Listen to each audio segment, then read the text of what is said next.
తిరుపతి జిల్లాలో దారుణ ఘటన చోటు చేసుకుంది.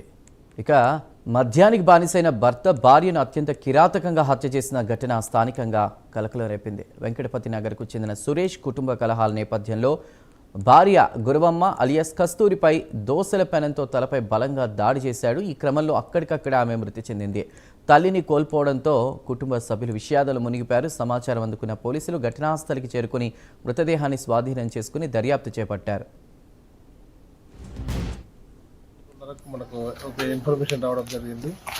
తాటితోపు దగ్గర ఉన్నటువంటి వెంకటపతి నగర్లో ఒక భార్యాభర్తల గొడవ పడేసి భర్త భార్యను కొట్టి చంపేసినారని ఎమ్మెల్యేకి రావడం జరిగింది. ఇంజూర్డ్ పర్సన్ ఉన్నటువంటి కస్తూరి ఆమెను హాస్పిటల్కి షిఫ్ట్ చేసినారు. అక్కడ అండర్ గోయింగ్ ట్రీట్మెంట్లో చనిపోయినారు. తర్వాత భర్త సురేష్ కూడా ఈ చుట్టుపక్కల వాళ్ళు దాడి చేయడం జరిగింది.